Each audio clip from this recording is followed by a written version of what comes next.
Hello, and welcome to everyone tuning in right now. My name is Jessica Paul, and I am the events coordinator for Munro's Books in Victoria, British Columbia.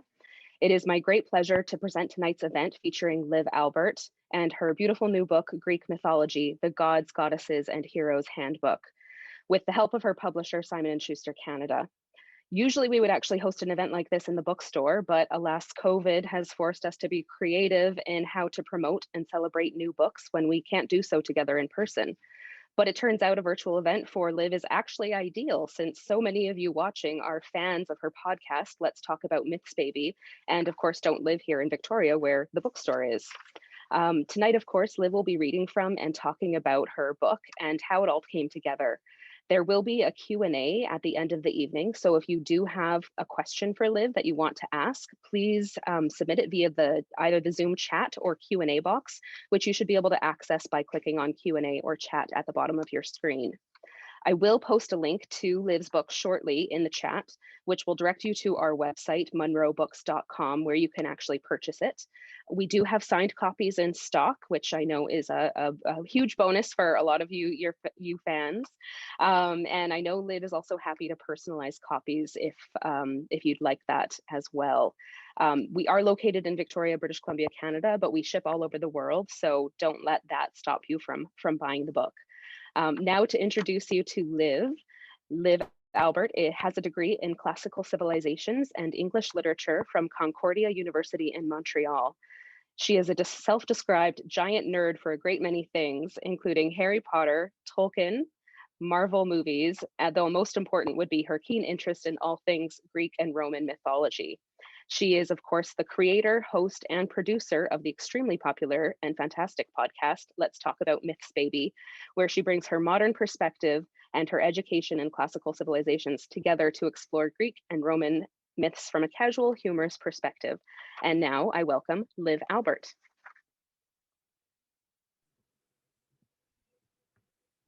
Hi. Started this off with a laugh as I read some of your comments, especially shark-related ones. So this is all very new and weird for me.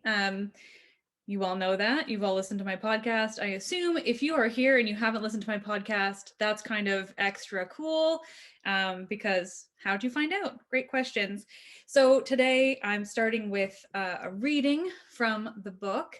And then from there, I'm just going to kind of talk about it. Again, this is all very new for me. I also, because of our long distance COVID situation, I do have a cat staring up at me. So we'll see if he makes an appearance as well. So for the reading today, we're going with somebody a little bit different. Obviously, I picked a woman because I am me, but I was debating everybody that I could go with and sort of bounced around because I've covered so many so recently in the podcast, so they're a little bit less climactic for those of you who listen regularly. So instead, we're going with Atalanta. So this is the section on Atalanta from my new book. Atalanta is the only official heroine to the extent that any hero was official of ancient Greece, meaning the only woman designated a hero by the same standards that classify Perseus, Heracles, and the others. There are, of course, other strong, independent, and brave women of mythology, but she is the only one who got called a heroine. Atalanta was born in either Arcadia or Boeotia, and either to one set of parents or another, depending on the variation. According to some stories, there were two women named Atalanta who did almost exactly the same thing with their lives. But going to catch myself there. But more likely, there were two versions of her, possibly because two regions wanted to claim Atalanta as their own. Regardless of where Atalanta was born or who her parents were, the story goes that her father was incredibly disappointed when she was born a girl and not a boy. He was so disappointed that he left her outside to die, exposed to the elements. Instead of dying, however, she was found and nursed by a bear. This early life led her to be brave, strong, and skilled with weapons, namely a bow and arrow. The practice of death by exposure was common in Greek mythology. It also happened to Oedipus and Paris. Unwanted children or those with a prophecy against their favor were left, usually on a mountainside, to be killed by the elements or wild animals. They never died in the stories, though. Instead, the process acted as a means of strengthening them or hiding their familial origins for use in later drama. Atalanta is best known for her role in the famed Caledonian boar hunt. The Caledonian boar was a monstrous creature sent by Artemis to punish the king of Caledon, who'd neglected to properly worship the goddess. The boar tore apart the region, killing cattle and even the men who tried to stop it. Finally, the king had to do something about it. He put out the call for the strongest, bravest of Greece to come help him get rid of the Caledonian boar. A group of heroes arrived to help the king. They sailed on the ship called the Argo, and so went by the name the Argonauts. Along with the other Argonauts, including Castor and Polydeuces, Peleus, and even Thetis, even Theseus, not Thetis, she was somewhere else. Atalanta arrived in Caledon ready to help the king with his boar problem. She made quite the entrance as a woman arriving in full armor among a host of men. Immediately, Atalanta caught the eye of the king's son, Meleager. Meleager was completely taken with Atalanta, but she wasn't interested. While Meleager supported her joining the hunt and always tried to impress Atalanta, many of the other men weren't thrilled to be hunting with a woman. Women in ancient Greece weren't expected to do much outside the home. Meleager, though, insisted that the men include Atalanta as if she were one of them. The group went in search of the boar and soon found it. It killed 2 of the men in an instant. The group was in a panic, well, all but Atalanta, who was calm and collected as she aimed her arrow at the boar. Atalanta hit the boar, the first of the group to wound it. The beast was stunned by her shot, and Meleager rushed in and stabbed it. While Meleager technically killed the animal, even he recognized he couldn't have done it without Atalanta's arrow. He convinced the other men of the hunt to award the boar's skin to Atalanta as a trophy in recognition of her skill in the hunt. Meleager's own brothers were so angry about this that they tried to prevent him from awarding it to her. Meleager killed them and returned the boar's skin to Atalanta. So, obviously that was the section from my book on Atalanta, and a peek into how I record this podcast, which is that I mess up like that and then I repeat it and I edit it and no one ever has to know, but this is live. So you all get to know what it actually is like, which is me messing up, often a lot more than that, which is kind of nice. Other than that, this book has been a really incredible thing to work on. Obviously, it came about through the podcast, but I think something that hasn't necessarily been made obvious is that, so I was asked to write this book. It was commissioned by Adams, who wanted a book of Greek mythology. They wanted a book of Greek mythology that was made or written specifically to kind of address how they are used in pop culture, how these characters interact in pop culture, and how where you might know them from today if you're coming at this topic, fresh. And so they came to me and asked me to try out in a sort of way. I wrote a proposal for it, and obviously they picked me. The podcast obviously was a huge part of this, but it was a really interesting thing to be able to come at it from this really different place, where not only is it a more pop culture centric space, but also really both limited and just sort of structured in the way that the stories were to be told. And that's because it's coming at it from it's coming at it, for introduction for people who are fresh to Greek mythology. And so they wanted the stories quick and succinct and sort of that sort of perfect way for, if you've seen Disney's Hercules and you're like, okay, well, what's the real story, or who are these characters beyond Disney? Where is this perfect book? This is it. So it was sort of just a few pages on each of these characters, which in some cases was perfect. As many of you listeners will know, some episodes can't be longer, or some had to be mini myths that I was doing at the beginning of this show. And so episodes or characters like that were kind of perfect. Whereas it was really interesting to work on some of the more extensive characters, say everyone's most hated hero, Theseus. We all know how awful he is. That's sort of, the number one thing I think anyone should learn from my podcast is that Theseus was just a piece of human garbage. So when it came to Theseus, I both tried not to let my opinion on him to get too deep into the story. I told it honestly. So you still get that, but I didn't outright call him a piece of human garbage. So when it came to him, there's so much to his story that I really had to drill it down into just a few pages. And so, tell these stories quickly, but also still make all the points that need to be made. The same was for Heracles. Heracles was interesting because essentially I just kind of listed out the labors because those are what he's most famous for. And I think they're so important. And so it's kind of that like really perfect way to get into the mythology. You get to like a quick list of his labors, no more details needed. For the most part, they're pretty self-explanatory, killed the Hydra by cutting off one head, realized, or not killed it, attacked it that way, realized it was quickly a mistake, singed the other one so that he could finally get away with it. This launch is kind of fun because I just kind of get to ramble, which everyone knows is my favorite thing.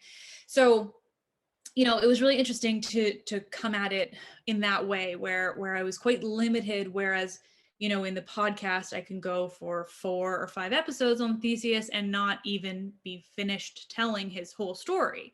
So instead, it was sort of drill it all down and sort out exactly what people who are coming at it with fresh eyes might need to know.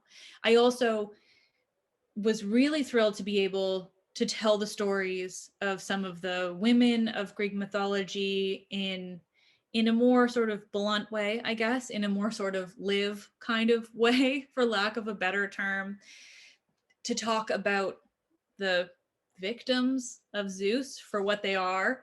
I wasn't going to go and use the word seduce or carried off or anything like that. I got to be really honest in what so many of these gods and heroes did, and use the word assault because that's the situation. And for so many years, the at least the mainstream books of mythology, the non-academic, just for these random nerds coming at it like we are, these books were a lot of euphemisms, and they were always at the expense of women because that's sort of the way it was, and these stories feature those details, but at the same time, as many of you listeners are going to be aware, what we have, the extant versions of the myths, aren't everything there was.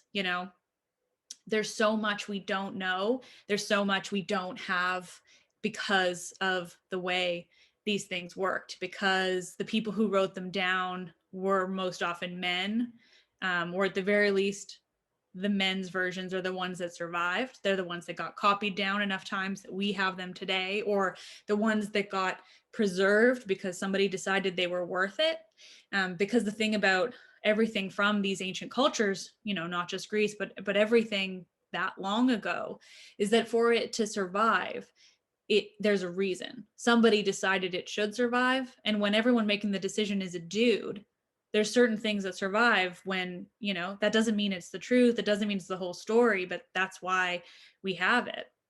And so it's a really interesting thing. And I was really excited to be able to tell these stories in a commercial book that's going to kind of be available everywhere, and be able to tell that version of it, that version that doesn't completely align with all of the crap that got passed down by only men. And so it's been a really, really interesting process writing this book. Obviously, I have this well, I suppose I should have said it up front for any of you who aren't listeners of my podcast, but I've just been kind of assuming most of you are, or know me personally, which also works. But, this is something I've loved forever since I was a kid. And I studied it in school, not because I wanted to actually use my degree in classics for anything. I did a degree or major first in English, and originally my classics was a minor. And then I got to university and thought, well, all my electives are going to be classics related anyway, because I just want to nerd out on this stuff all the time. So why not make it a double major, with only the intention of ever using my English degree to work in book publishing. And when that fell apart, I moved back here and started a podcast on a whim, which many of you know. And here we are, because it turns out people want to learn about Greek mythology. It turns out it's having this huge, incredible resurgence, and it's just so popular, and so many people are coming at it. And I kind of fell into this world at exactly the right time with my podcast and with all of this that's happening right now. And, so many of you are coming to it from things like Disney or Percy Jackson or Laura Olympus. Everyone knows and loves Laura Olympus. Her name's on the back of my book. If you can't trust me, trust Rachel Smythe of Laura Olympus. But, I think that it is so important, if you're coming at it from those places, those popular culture places, then having this kind of, quick and easy way to refer to these myths in their sort of, more original forms, not to say mine are perfectly original. That's not how this stuff works, but to come at it from primary sources. I have been reading the primary sources, and I have written this book based on them. And so you're getting a quick and easy version without having to read the primary sources yourself, because not everyone wants to read Homer, and I don't blame you. That's what this is here for. Or me and my podcast, if you want all the detail in the whole world, because that's literally all I do. But being asked to write this book was incredibly cool. And obviously, it's also the most beautiful thing in the world. So I do want to make sure I, give due to Sarah Richard, who is the illustrator for this book, who I didn't have any say in. And she turned out to be the absolute most incredible, perfect person who could have possibly been involved. I remember when my editor at Adams first sent me the illustrations from this book. I think one of the first ones I think I got 3 first. And at least one of them was Cupid and Psyche. And I'll try to find that one now. Of course, I wasn't there. But, as many of you might know, that's one of my favorite myths. It's one of the myths that got me into Greek mythology in the first place. And so, to have written this book quickly, I might add, and then, be sort of in this sort of odd headspace where I'm sort of figuring out how it's going to be, how it's going to turn out. And then being so reassured with Sarah's incredible illustrations that I will find.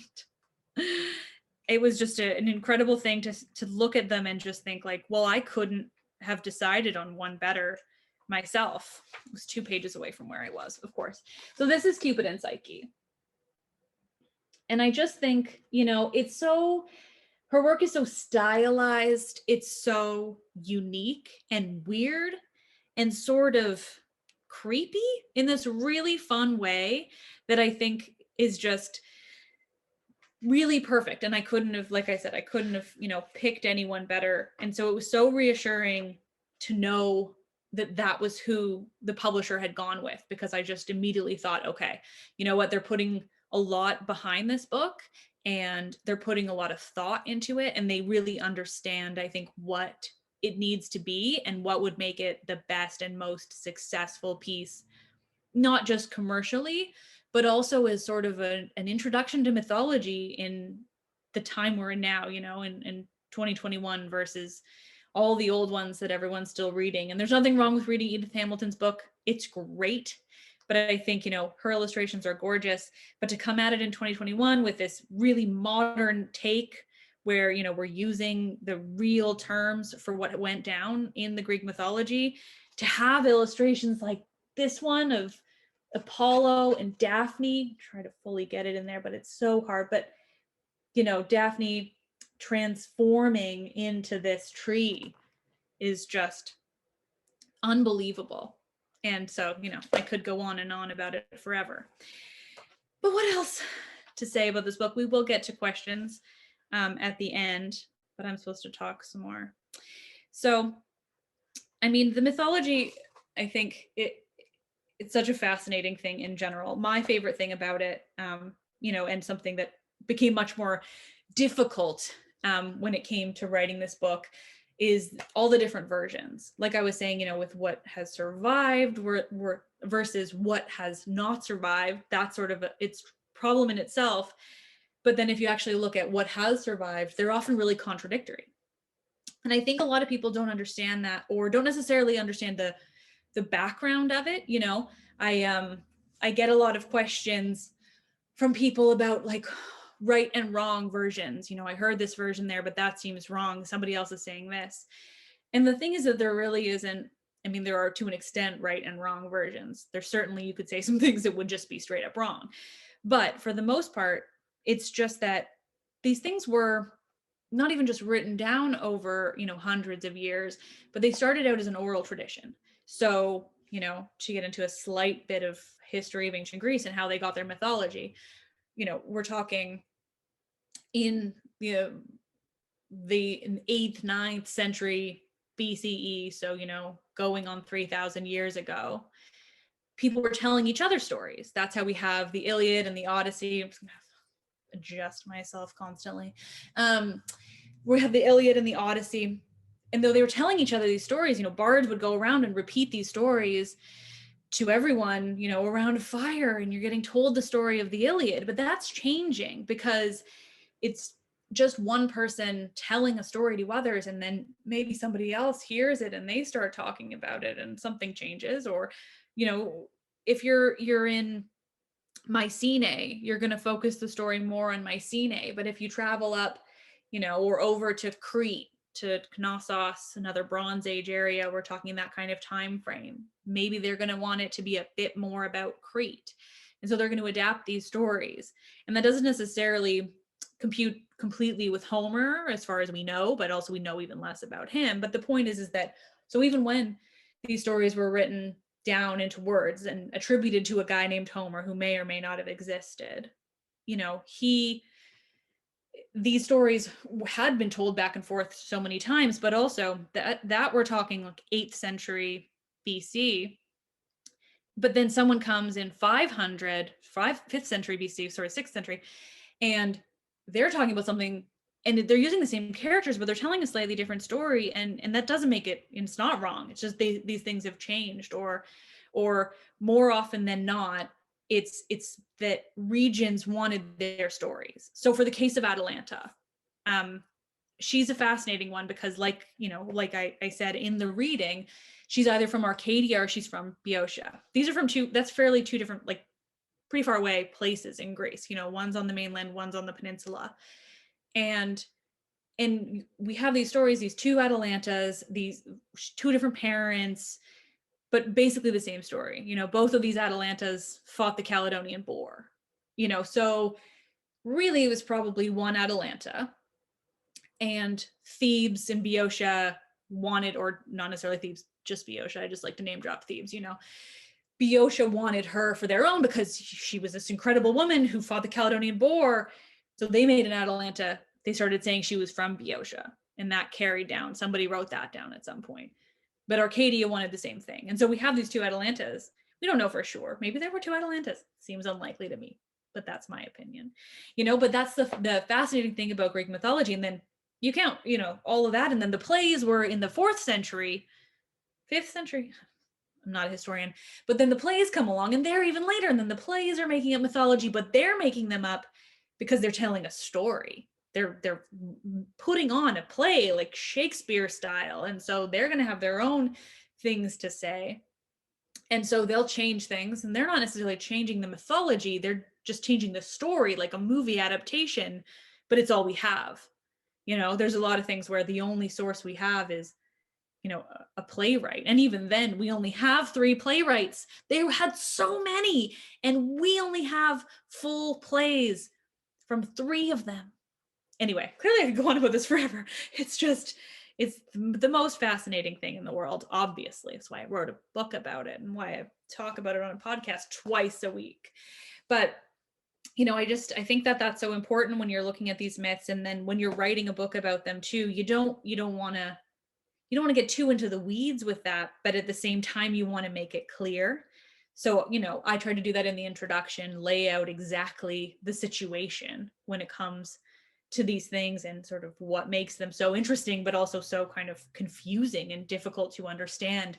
And then there were cases where I didn't want to just pick a version and tell it like it is, like in Atalanta. I wanted to say that there were two, because that's fascinating. Why are there two Atalantas, Boeotia and Arcadia? So I think sometimes it's even more interesting to lay out the differences. Or you all know I love Ovid. I love Ovid's versions. He told these stories so viscerally and in such great detail, like Medusa's story in here. I took a lot from Ovid and I made that clear. And same, I think Apollo and Daphne, because his is stunning. But Ovid was writing in Rome in like the first century CE. So much later. We're talking, maybe 900 years after Homer wrote things down.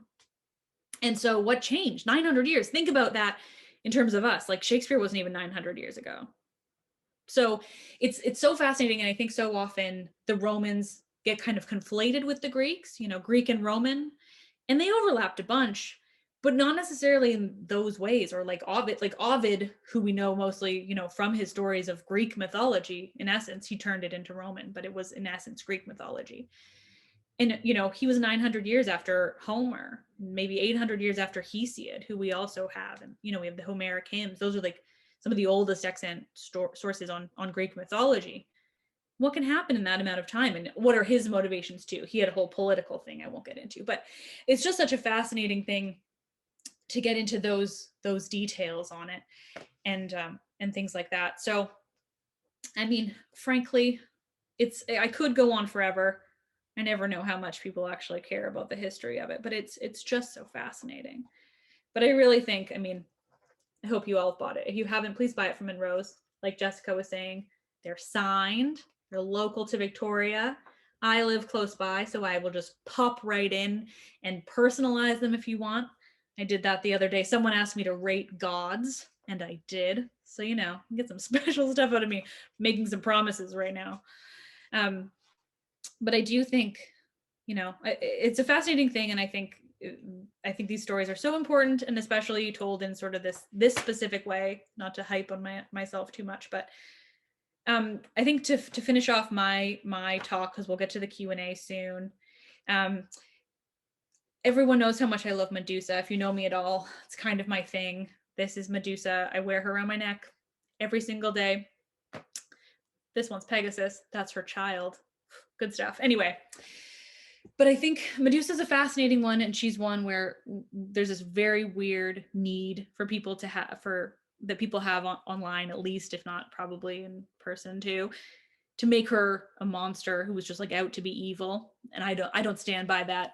I stand by the story of Medusa as not necessarily a victim, but a survivor, but also not evil. I think that's key. We don't have there's no version of Medusa in terms of a primary source where she is evil. There is one where, yes, Perseus kills her. Yes, the idea is that she turns people to stone. We don't have examples of anyone she turned to stone. We don't have examples of wasteland of people who've been turned into stone. We don't have her terrorizing anything. There's no evidence that she was in any way malicious.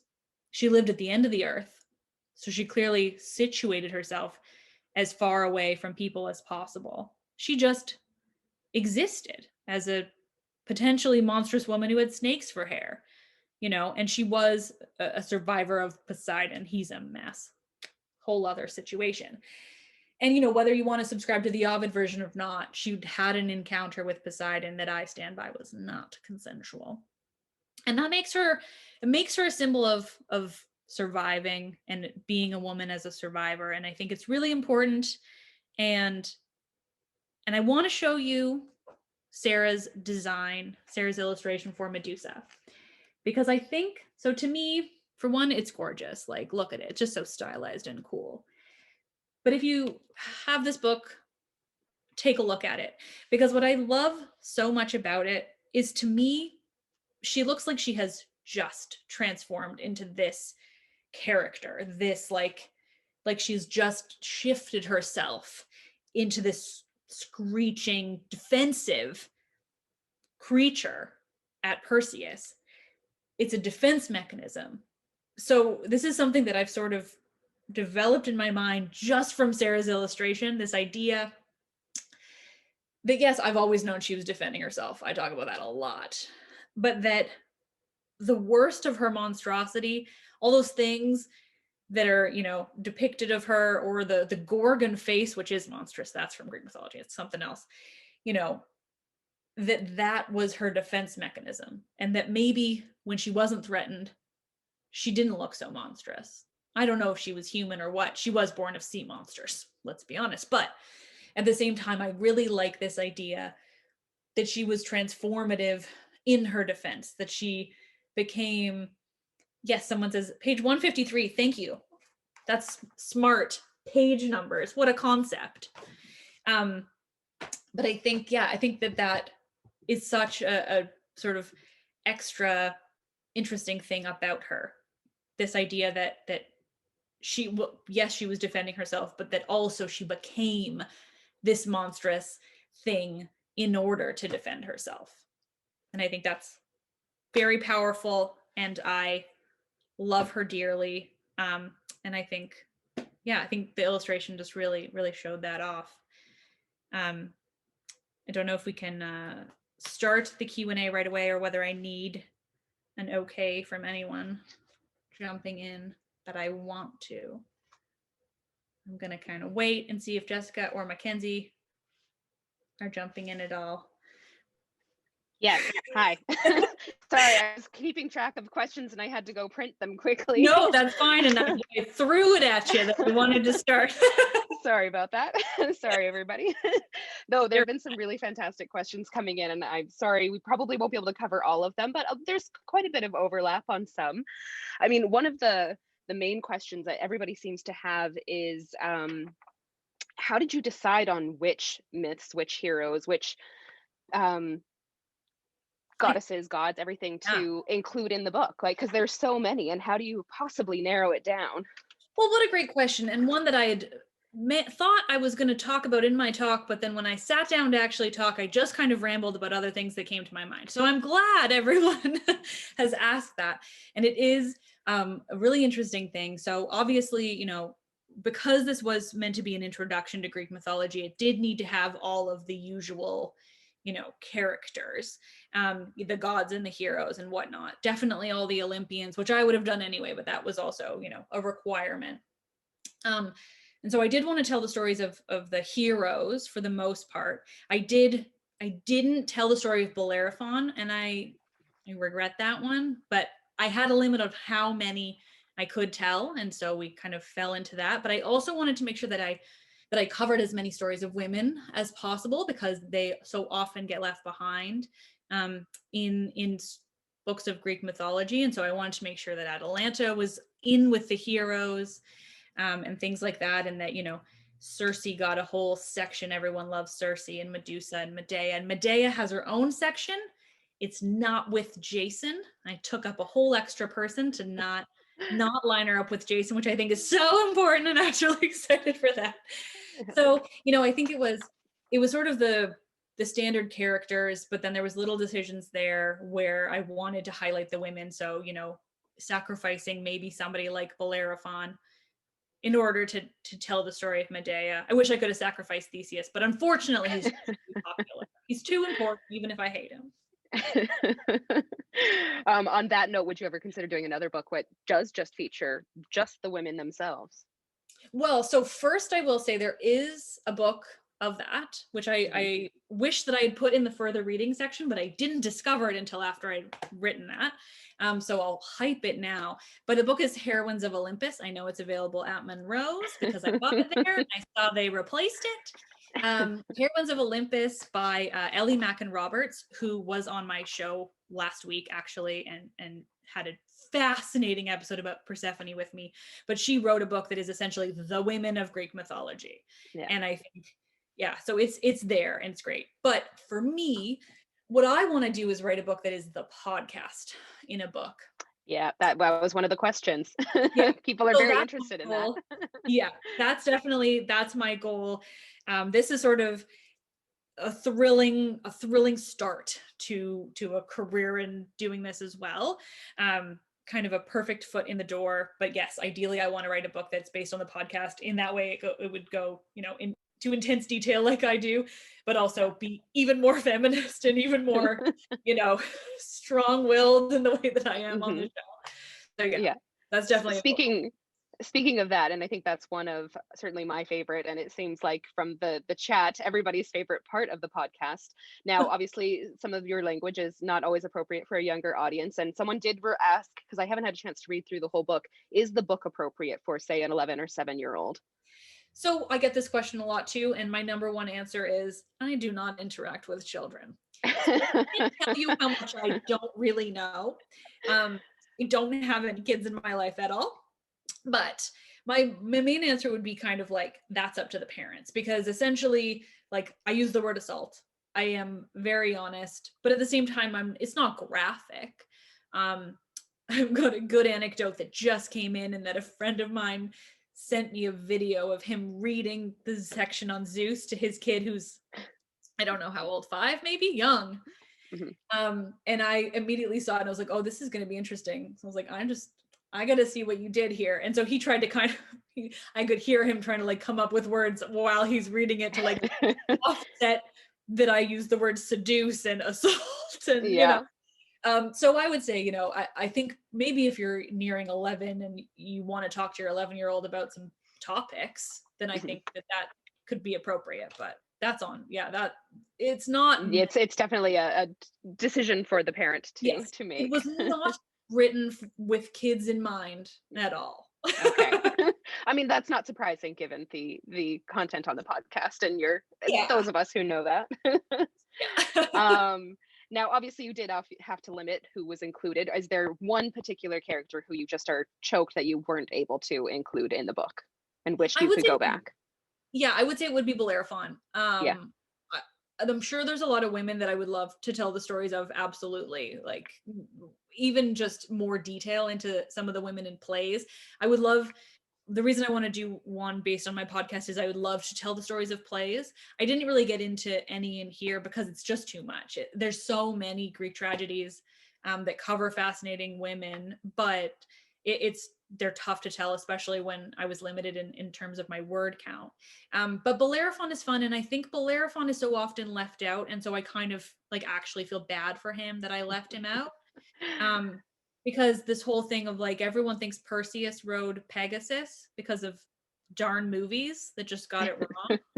And Bellerophon is the only one who rode Pegasus. And so I did get to say that. That is made clear in here. But Bellerophon also killed the Chimera, which was a whole other cool mess. So I feel bad for Bellerophon. He really is forgotten a lot, and I did it too. Yeah. Well, there maybe in the follow-up, who knows? Okay. I'll talk about him sometime. Yeah. Now, in terms of the writing of the book, do you have a process for writing, and how does that differ from, when you're coming up with your podcast of the week? How does that differ from writing a book? And do you have like a set time or do you eat snacks? Do you write at a certain time of day in a certain room? Well, so the funny thing about this book is, so I was commissioned to write it during the first lockdown of COVID when I was not working. I was just at home all the time. I had to go into work a little bit, but it was like once a week or something. And so I was like, great, I have so much time to write a book. And they were like, we want it pretty quickly. You'll have to have a really quick turnaround. And I was like, no problem. Work, what's that? And then as soon as I signed the contract, BC reopened and I suddenly had to go manage a clothing store every day in a pandemic while I also was understaffed because we were pulling everybody back in. It was messy. So I actually, I took like 3 or 4 3-day weekends in the month of June and wrote it like 9 hours a day on each of those days because I had a month to write it and I also was working full time. and I first I thought I was going to keep up the podcast too, and then that didn't happen. I just ended up like releasing old episodes or something to fill that space, because it was, yeah, That's a so it lot. was, yeah, exactly. So I wish I could say that it was like that I had a process and I like did this whole thing, but really it was like, are you awake? Then you should probably be writing this book. Yeah. Yeah, so it was very similar to the podcast in terms of like writing and researching. I would like sort of start from memory and then check everything out and figure it all out from there. But yeah, what differed so much from the podcast is that with the podcast, I try to make it as long and as many words as possible. So like a regular podcast episode is like 4,000 words every week. And this book, they were like, well, we'd like each section to be between 600 and 700 words. So it was really like sort of trying to do it the opposite of the podcast. It was like, okay, how are you going to tell the story in the most succinct way possible? Or in some cases, it was like, okay, there's not 700 words on this character. Like, how are you going to do it? In a couple of cases, I had to be like, look, I'm sorry, there's not 600 words on Hestia. There isn't. I love her. She's important. There aren't 600 words. Without me going into crazy detail that nobody else has, so it doesn't make any sense. So it was really interesting. It was a lot of trying to like drill it down to really succinct writing in a way that I never do on the podcast. Yeah. Huh. Now, when you were commissioned to write the book by Adams, your publisher, were they, obviously they knew you from the podcast, so they had come to you specifically because of that, but were they what kind of 100% on board with that style and your kind of no nonsense approach to the myths? You know what? It never came up. I just kind of figured they were going to stop me at some point if they weren't with it. Yeah. I had some certain things in my mind. Like they came to me and I wrote out a couple of sample sections. I wrote Hades and I wrote Perseus as samples. And so in the Hades alone, I was able to kind of get, well, I guess in both of them, because, you know, in Hades, I was able to say like, well, I'm going to talk about how he abducted Persephone. Like that's going to be in here. And nobody said anything. And then Perseus, I got to be able to like, well, he shouldn't have killed Medusa. She was not wrong, you know? And so I think I kind of was able to put in enough into those sections that that they were able to get the sense of how I would write it in general. And they did come to me for the podcast, and I'm very unapologetically feminist. But I was sort of wondering, you know, when we were working on it, and I was like, okay, well, there's certain things I'm going to be putting my foot down on. Like I'm not writing a book that says carried off when you mean abducted or seduced when you mean assaulted, you know? So there were certain things, and thankfully they never came up, and it was very much like they clearly knew enough about me to know that's what they were getting. I would hope they would have known as they requested and commissioned it, knowing your style already. Now, in terms of Sarah Richards' art, I know you said you didn't have really much say, you were just blown away by it when it was first presented to you. Do you think any posters will ever be made of those illustrations? I think so. There's some people interested in those. I know, and I have to say, I have printed copies of all of them because wow, you're going to make a lot of people really jealous. I know, they're hung up in the hallway of my apartment. I've got, they're the best. But I don't know. I've actually been meaning to ask Sarah about that. Like I'm sure the publisher, you know, has some sort of copyright on them. But I'm curious about that too, because yes, a lot of people want them. I've heard from that a lot as well. Yeah. I mean, it's spectacular. Just flipping through the book, it's so beautiful. She did such an amazing job. Yeah. They're just gorgeous. And she and I get along so well. We connected on our own, just sort of, I sent her a DM on Twitter one day being like, hi, you illustrated my book. It's amazing. Can we talk?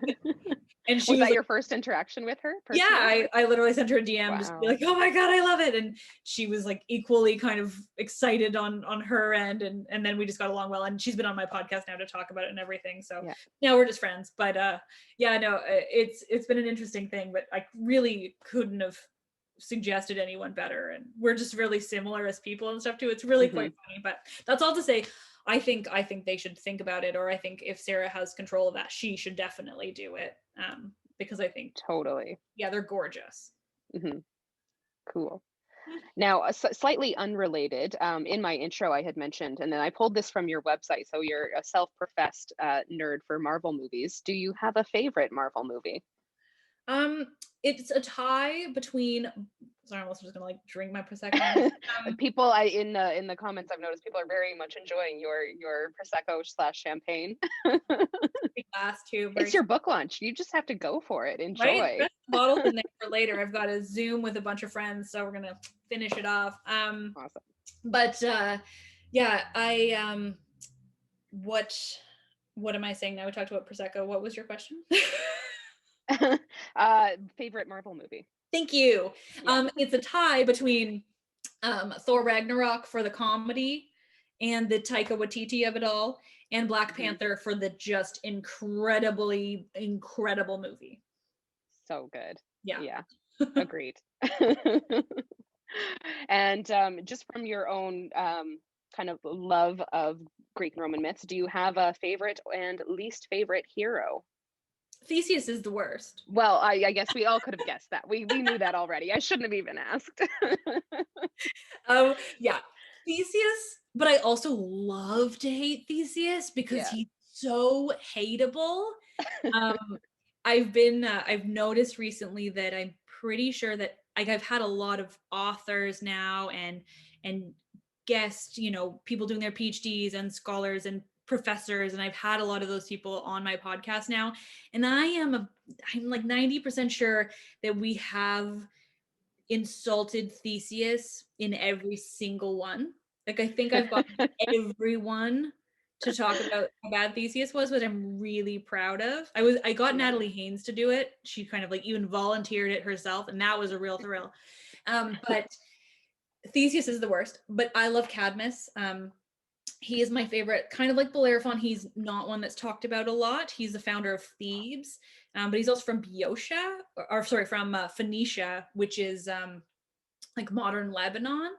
And he is credited as bringing the ancient Greeks their alphabet. So they actually like basically attributed their alphabet to Easterners, which I think is just really interesting. And he came over and founded Thebes, and he named it Thebes because he wanted it to be as great as the Thebes of Egypt, which is another cool connector to the Mediterranean world that we don't talk about a lot. And anyway, Cadmus is my favorite by far.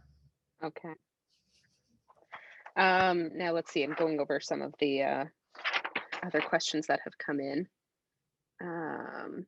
Well, there's been a few references. If this isn't too personal, I know you have a new tattoo. Can you tell us about it or / show it if that's an option? It has shown itself when I wave my arms around a little bit. I think people are wanting a closer look if possible. Yeah, that'll be it for tonight. Also, like, one, because I'm sort of really selective with what tattoos I talk about. I will eventually post a picture of it because it is an ionic column. Because I'm such a dork. So it's an ionic column with hellebore and anemone, whatever, flowers, poppies, basically. But I want to call them by the Greek name because of Greek mythology. And it's now on this arm that now is just sort of an ode to both flowers from Greek mythology and just like concepts and architecture and imagery from Greek mythology. I will post a picture. Amazing. Follow my Instagram if you don't, and you'll see it eventually, everybody. Awesome. My friend has swollen and weird, like it doesn't need to be seen yet. Okay. That is fair. I have tattoos. I know that process. Now let's see. I just don't want to make sure I don't want to miss anything. Bear with me. I'm just such a Doric. Sorry. Thank you, Jeremy. I just caught that on the side. It's a good one. Oh. I'm like reading little bits of this and I'm enjoying it. I hope everyone is paying attention to the chat because there's been some really great comments in there. You should definitely, all of you, go back and just scroll through because it's pretty fantastic. Thank you, everybody, for your contributions there. Yeah, I was trying not to get distracted as I was reading and rambling on. And that's kind of why I was like, wasn't sure if you were jumping in because I was like, I'll just start answering these straight from the chat if that's how it's supposed to work. I mean, you can do that too, but no, I've been trying to keep track of both. The chat has been going on beyond me, so sorry if I've missed any questions there. Post them in the Q&A. I've got that fresh up on my screen. I'm just trying to make sure I haven't missed anything. I think I actually have covered most. Oh, there's this one. I mean, you've kind of talked about this a little bit, but if there's another one, is there a particular myth as opposed to a hero god that you feel is that you wish was more popular or feel is underrated? Oh, that's so hard to say. I mean, I think I want an adaptation of Medusa that's a bit more accurate. Um, but my favorite story that, I mean, it's sort of related to what I was saying earlier, but my favorite story that is also very understated or under not talked about, is Cadmus and Harmonia, and just Cadmus in general. So like beyond him as a hero, his story is really interesting. Like he kills a dragon, and he actually, like, he and his wife actually seem to like each other, and she's a goddess, and there's only, I think, two cases I can think of really easily, of heroes that married goddesses, and the other is Peleus and Thetis, and that went awfully. Peleus was a jerk, but their kid was Achilles. But the Cadmus and Harmonia have a really great story that's not really ever talked about. Their kids were completely cursed, so their kids have a lot of stories about them, but the couple themselves are really interesting. But I mean, in general, I think the ones about the women. Yep. Yeah, If ever like, there was a theme in your podcast and yeah, everything. there's always a theme, right? It's like there's just, we have enough of Zeus and the awful things he did, but like they're Mhm. never treated as awful. And yeah, I think just in general, there's so many stories and of women in mythology that are fascinating and crazy and cool, and we just don't get enough of them. And now we do, actually. Like, there's more and more books coming out every day. All these new novels, like, Munro's Window right now is my book, Yeah. and then, like, Natalie Haynes' A Thousand Ships, everyone should read that, and Circe, and the Song of Achilles, and things like Mhm. that. And there's a new one, Ariadne, coming out, that I'm gonna have the author on the show soon too. And she's done a feminist retelling of Ariadne and the Minotaur and Dionysus and everything. So I do think they're getting their due now. I think that's what's so great about what's going on right now with this weird resurgence of Greek mythology that I'm absolutely gonna capitalize off of. Yeah. But yeah, there's just all the women basically, but I'll just do it myself. Kind of on that same note, what is your favorite and least favorite adaptation of one of the myths? Ooh, I don't Any think of I'll them? go with least favorite because that feels mean. Um, I don't want to call anybody out, but A Thousand Ships, I think, has got to be one of my favorites. Mhm. I read it kind of frantically because I was having her on the show, and I just wanted to make sure that I'd read it. And then when I was in it, though, I was like, oh my God, like, it's just, the writing is so beautiful, and the stories are so vivid and detailed, but also like funny. Like, she managed to make really depressing stories funny at times. There's a really Yeah. angry muse who's just like so over all of the epic poets, always calling to her for help, and like, I have better things to do, man. Like, I am busy, stop it, do it yourself. And and she's got Penelope there. Just, my favorite was Penelope in it, because Penelope's just waiting for Odysseus to come home, but she's like, well, I heard this rumor, somebody told me that you faced a giant guy with one eye and that you escaped tied on, hanging onto the bottom of a sheep. Like, that seems pretty unlikely. Are you just like trying, not coming home on purpose? Like, these are crazy stories, they can't be believable. Anyway, I could go on, but Thousand Ships is my favorite. Okay, I'll have to move that up. It's in my reading pile. I have a copy of it sitting on my coffee table. I just have to move it to the top now. Highly recommend. Okay, good to know. Now, given that your podcast has been so successful, congratulations on that, of course. How has your life changed? Like, what's the best thing to happen to you because of the podcast? Everything. No, it's kind of crazy, honestly. Like, I often just kind of like sit back and think about how much my life has changed because I decided one day to start ranting about the patriarchy in Greek mythology. Best Like, decision ever, by the way. thank you. I think so. But it's also like, how could I have ever foreseen in a million years that many people would want to listen to me do that? Like, Yeah. it still is like mind boggling to me that, yeah. But I mean, the book is huge, huge part, but I've also like made incredible friends through the podcast and through COVID. I had two friends, they're watching, Jenny and Jen, of another podcast, Ancient History Fangirl, and like, we met because we wanted to do each other's show, and then just figured we got along really well, and now have been like having, you know, video calls like once a week since the pandemic started, just watching like really nerdy stuff together, and like it's like friendships, and I live in a beautiful new place, like little like life things in general. One day I'll be able to say I get to go to Greece, but I can't now, so.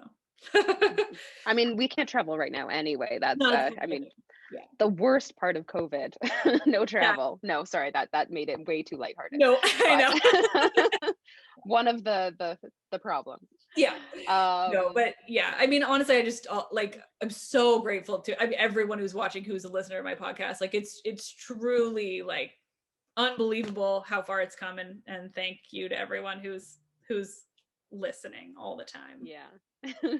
Well, thank you for producing such an awesome podcast. It's obviously brought myself, but so many fans who are here listening, and such joy, and had so much fun with it.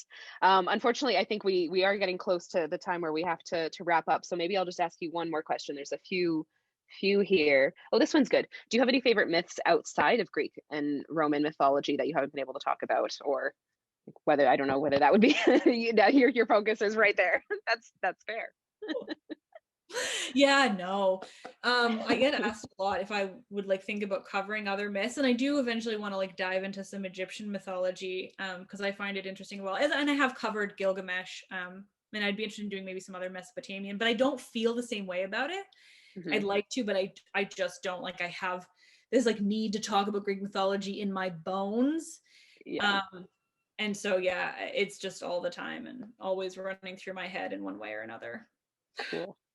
I love that you've then been able to make this passion into such an amazing career, really. But it's really weird. It's so cool. I think you're just living everybody's dream. I am living my dream. I want to make that very clear. Like, yeah, it's really crazy. It's really cool. It's really, it's wonderful. Okay. Well, unfortunately, I know there's always going to be so many more questions that we can't answer, but thank you so much, both Liv. This was fantastic. I think everybody has just been blown away by it. If you, obviously, you guys now know that you have to buy the book. Sorry, I just knocked over a stand. It is so beautiful. She's shown you some of the artwork, but it's really fantastic. Just a reminder, we do have copies for sale at the store. We have signed copies. Liv will personalize them for you. She'll rank her favorite gods. She's really open to this. I also really need to thank Mackenzie Croft. She is Liv's publicist at Simon & Schuster Canada. She has been such a huge help in organizing this event and running the kind of the Zoom session behind the scenes. I am a technophobe. I don't know how to do that. So that was a really important part of this evening, making it happen and flow seamlessly. But thank you to each and every one of you in the audience. I know there's a lot going on to compete for everyone's attention right now, and so much of our lives is on a screen and on Zoom. People are working and doing that. So to have taken an hour out of your lives to attend this, it's really touching. I will try and post, I think if you probably saw it in the chat somewhere, I posted a link to the book on our website a couple of times. If you can't go back, because of course the chat will be lost as soon as we end this session, just search for Munro Books. MunroBooks.com is our website. The book is on our homepage, and you can find it there. There was, I think, a couple of questions about this in the chat. If you do want a personalized copy, just to make a note of that on your order. So our online order people will see that and make sure it happens. But thank you again. Thanks, Liv. This was fantastic. Thank you, Mackenzie. Thank you, audience. You guys are all amazing. Your questions are awesome. I love the chat. It's probably my favorite Zoom chat I've ever experienced. It's great. Yeah. Thank you all so much. Yeah. Thank you. And everybody have a really wonderful night, and enjoy your book if you don't have it yet, or if you have it or have it soon. Yeah. Thank you all so much for being here, Mackenzie. And yeah, thank you all. Wonderful. Thank you. Good night.